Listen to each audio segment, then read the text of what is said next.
Hello, everyone. I'm Renee, and welcome to Ren with Numbers. You may not remember this, so I'll start by giving you a little reminder. In September 2024, precisely on the 16th of September, Germany closed its internal borders. I made a video about this when I was trying to point out that entering Germany as an irregular immigrant is probably not your best move, especially in the near future, say 2025.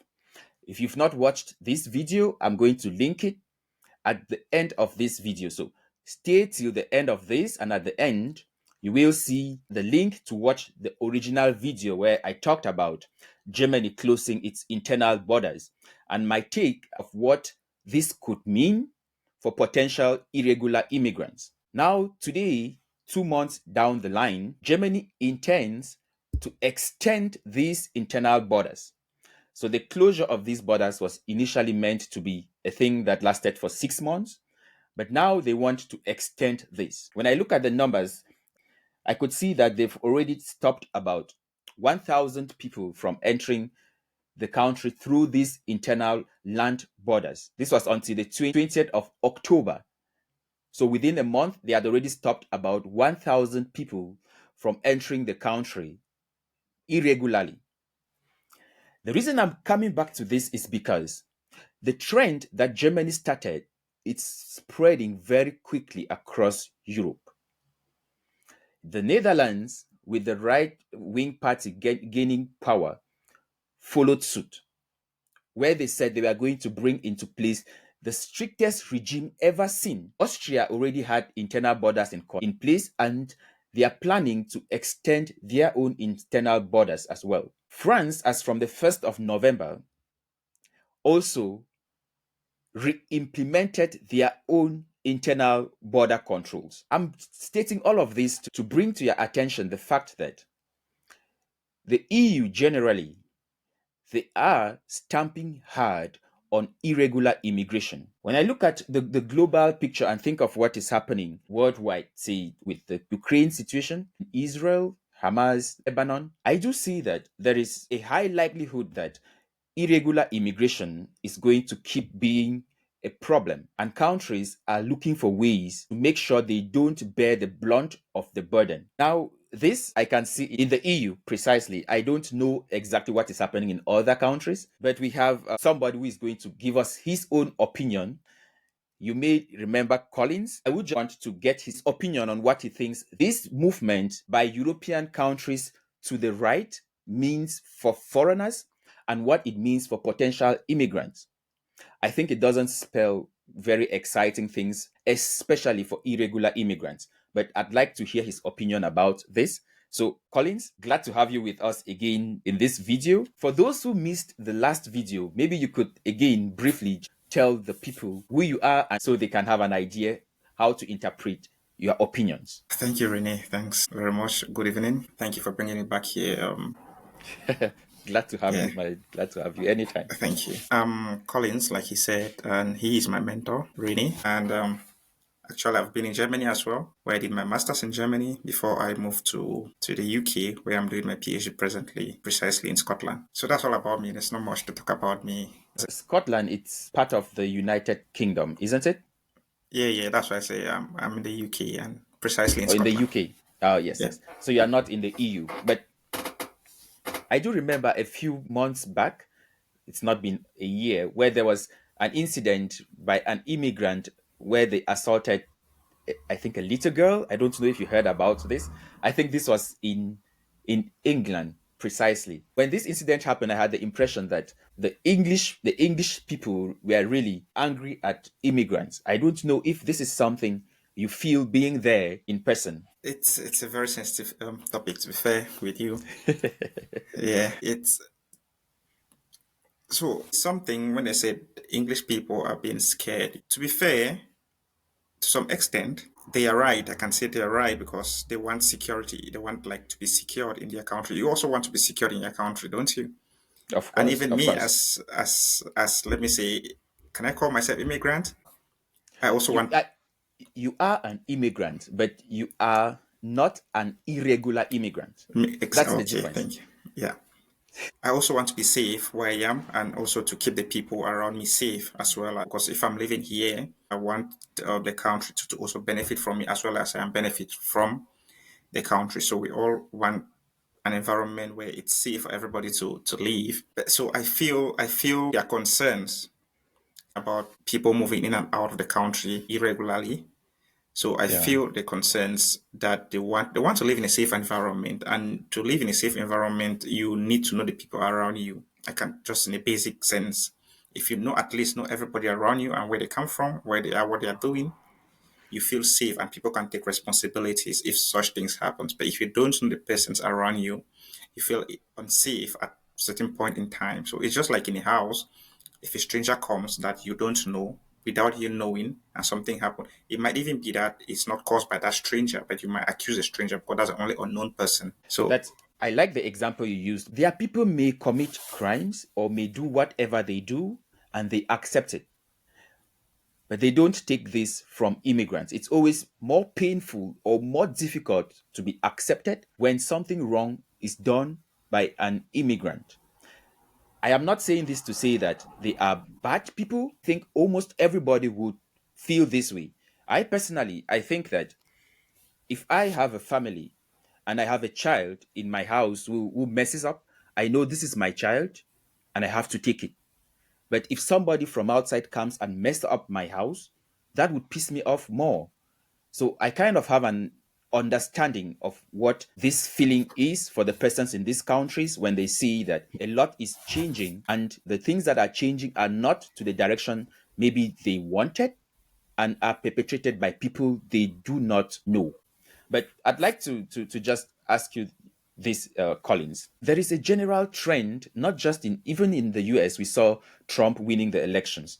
This is also taking place over Europe. Like most of the people are going towards the right and they are thinking more nationalistic. Do you as an immigrant, do you feel that there is a difference to the way you are perceived by the society, or is this actually affecting your day-to-day life? personally, it doesn't affect my day-to-day life, but I can understand that it might affect other people, maybe due to the way they enter the country. That's very clear. I understand they may feel threatened, but personally, for me, I Yeah. think I feel safe. I feel very safe, and I've not witnessed certain things. I don't Okay. want to witness them. of course Of not. It course, doesn't it you don't doesn't want to. feel so good when you Yeah. are reminded that you're not at your own place. But to a certain extent, if I may say this, I I also do understand them very well. We are humans. We all are humans. Let's put it Yes. this way: we are all humans. We Yes. want to feel a certain level of security. Of course. But then, if your security has been threatened in your own home, it's like somebody coming to your house and threatening your security. What will you do? Of course. Actually, it's not what will you do, it's what you must do. It's a must. Okay, you said the must. I was Yes. just asking, like, what will you do? I'm not saying somebody comes and threatens the security. I'm not putting it that the irregular immigrants are the cause of the problem or are threatening anybody's security. I'm not saying that. But I'm just saying, like you rightly put it, you can take nonsense from your child, but you might not be able to take the nonsense from a stranger. Yes. Yes. Yeah. Let me ask you this. Have you ever met anybody who is an irregular immigrant? If you have, could you paint a picture of what the life is like for the persons who are here without the proper documents? Have you ever met them? So, to be fair, in UK, I've not met any, but in Germany, I've met few. Okay. How Yeah. was it like? How was the life like for these people? It's not the easiest life. If I'm advising somebody, I know we all struggle because we want a better life for ourselves. People move because they're like looking for greener pastures. But if I'm advising somebody, I'll tell the person, please don't come irregularly. Use the right route. It's not Collins, because yeah, I'm you happy can to go on, hear you Ren. echo this. I'm happy to hear you say those words because that's something I've said at least 1,000 times. But Yeah. please go on. I didn't mean to cut you. No, it's okay, it's fine. Because I've met people, several people. So when I was in Germany, so I was working, not working, it's because I didn't receive any pay. It was just like a charity something Yeah. where we'll go get.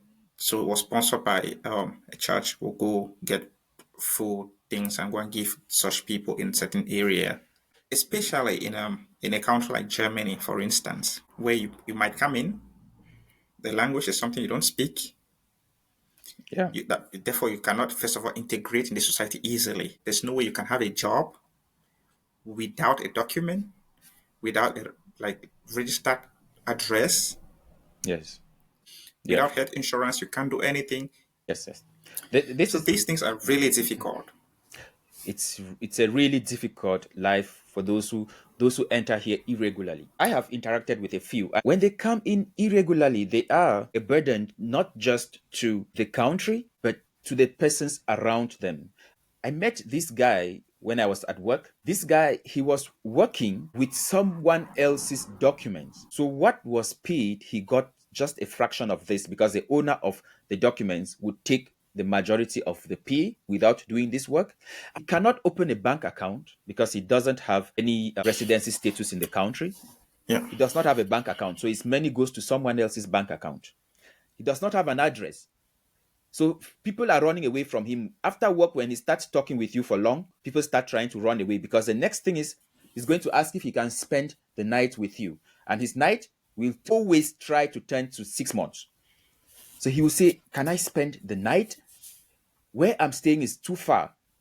But he comes and he never leaves because he has nowhere to go to. And this is the kind of daily struggles he's living with. Imagine begging for somebody, begging for a place to sleep almost every night. Yeah, it's at some point it's difficult. I'll tell somebody don't come. If you can avoid it, Yes, don't. yes, yes.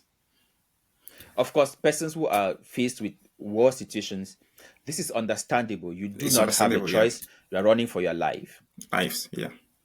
But I've seen instances where people move just because they believe that there are better opportunities for them somewhere else. But these people, to be fair, when you say they move out to get better life elsewhere, I can as well understand the situation. One thing, so sometimes we should look at the root cause of certain things rather than blaming the individual or the persons as an individual. The root cause of this problem, most of times, is the government back where they are coming from, the politics, the system. Because if for instance, a countries, you have graduated from school, finish your university, have a degree, and you cannot have a job, what else do you think you can do?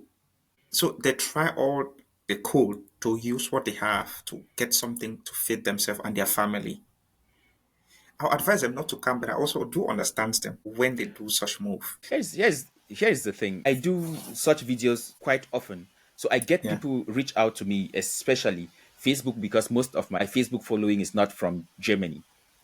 There are people who are interested to know how to get around the system more than they are interested in knowing how to work with the system. They are keen to know, how can I get in to these countries through this they name pathways that I didn't even know existed. Yeah, but But then to there are me, I don't. easier ways for these people to move, and they've just not bothered to look at this, or nobody have ever told them that there are other options available. Yeah, to be fair, when you tell me that how can I move to a country you are there, how can I move? I was like, the only way I moved was look for admission, find my school. If I was accepted, I moved. I didn't look for any two way to move out of where I was to where I am now. So I'll tell you, I can explain to you, if you have to move to a country, if I can help you, there's just one option. And the only option is me being a student. I can only tell you what are the options in terms of education, in terms of how you can move the right way. Even the schools, I can just introduce you to some, not telling the university, tell you some universities that are available to you. Apply. If you get an admission, follow the right route, come to the country, you are very safe. The countries want people, but they want people the right way. Yeah. I I would say this before we close out. Like, many people do reach out to me to ask for advice. Some think I run an agency to move people to Europe or something like this. I always respond this way to the persons who reach out to me. Every information you're going to get from me, it's going to be about the right way of doing things, the legal exactly. way of doing things. It doesn't have to be you move as a student, it doesn't have to be you move as a worker. It can be any of the visas that you need to move. If I know something about it, I'm happy to share. But if you want to know how to move through the Mediterranean route to enter and how to move and find your way in Germany. Please, I truly, it's not out of spite or something. I don't know. There's no I info. don't I know don't. these things and I don't How make an will effort to know them. how will you know something So you have not gone through, you have not done? There's no way you can know something you have not done. So there should I not. do meet people who have gone through this. I just don't have an interest in learning the wrong way of doing things. I don't have that interest in learning the illegal way of doing things. I think the right ways of moving are there and there are many options. And if you go through these options, you will find one that works for you. Yeah, I believe as well. I believe because they want people, but they want Yeah, people to come the right way, do things the right way. If everybody does things the right way, then the world will yeah, be a safe place to be. of course, of course. But Collins, unfortunately, before we close out, any last point you'd like to make? I think I, for one, being a student in Scotland, I've been here for a year and knowing a bit about Germany because I was in Germany for 4 years. Anyways, I consider a roots here in UK or where I am in Scotland. There Yeah, are universities, there are PhD positions. You can apply. I'm not saying if you apply to take you because these are competitive positions. If they are open, 100, 200 people apply. You might be lucky and they take you. yeah, So those are options. And they as well, I think UK, they look for the healthcare workers. There yes, are routes. they are always looking for that. They are looking for healthcare workers. So there are routes. There are links that you can look or get to the right source where they can send you those links. You follow them, you register, you can stay in your country, you register all these procedures, take all the certifications, send your documents, you get all your qualifications, then you apply for job from your country. I know people that have traveled, that means, and they're working, they're safe people. Like they applied from where they were, do follow all the documentations, follow the right route, and they're in UK, they're working as nurses. Okay. So, In case somebody would like to know more about such, just ask you direct questions. Are you okay giving out your social media or something that they could contact you for some clarification? I'm anti social media. Okay, all right. Yeah, but That's then all it's good. fine. They have your channel, so Yes. I mean, if you reach him, you have definitely reached me. And I'm somebody that will not take it like single dime from anybody if I'm helping the person. So if I'm to help somebody, it's genuinely. I'll tell you. You can even follow your things directly. I'll send you. I can give you the link. You go to the straight board and do everything. If you are coming to Renee, make sure you want to do the right way. We can always discuss and then we can give some links out there for those that wants to do things the right way. But as he said, any Mediterranean route. Because I've never gone through water. I don't like water even. I'll say this. If you're thinking about moving to the UK and you want to talk to somebody who is there, somebody who is willing to share their knowledge, and somebody I know is capable to look for and get information if need be, you can comment to this video. You can leave a comment, just request that you have a Yeah, talk, and I can link you directly to him if you are serious about doing something. Does that exactly. sound okay to you, Collins? It sounds okay to me, Okay. but I'm someone, I'm anti social media and I work just with very serious people. You know very well, when I was in Germany, I help. It's not like I help people because I didn't pass through any Mediterranean, but I just help them look for admissions. I And remember. Yeah. they are serious students. They are going to Yes. school. Some of them are done with their school and they look for their things. So I am not somebody that tell me that I want to come and start. Not I'm not interested. Okay. And I don't run any traveling agency. I don't have any. Don't even think I don't have any. I'm a student as I well. think it's more about advice and guidance. Exactly. And you say it's not for a fee, similar to Not the little I give out. yeah. I've never charged anybody a dime for anything, but I've also given out a lot of advice to persons, and it's worked for some. Some people, of course, you meet. Most people are not serious, anyways. Most people reach out to you and they want you to do everything, and they But you sit gave and me wrong get just advice. not that they get the wrong advice, but No, you like gave me wrong advice. I gave you the wrong advice. To do a PhD. I advised you to do a PhD and you're doing it. Aren't you It's smiling? it's hard. Anyways, we are just joking. It's fun. Yes, mate. Okay. So So, please get to Rainy. He's somebody that always, based on what I know about him, he will always give the best advice any youth will ever want. He'll give fatherly advice, brotherly advice, and even a child's advice. So just he's somebody I've known. He doesn't do things the wrong way. It's not like he's perfect, but he tries to do things always following the right route. So if you are serious, then get to him. I'm sure he will give you the best advice somebody will ever want. I think I trust him for that. So Nice of you to say, man. Nice of you to say. yeah. So I think we will leave it here. And guys, thanks for watching. I think right about now, the link to the video where I talked about Germany implementing its land controls and what it means will be appearing on your screen right now. Go ahead and watch that just to have an idea of what the political landscape is here if you have plans of immigrating here soon. Thanks for staying with us till the end of the video, guys. Have a good time and see you next time. Bye bye.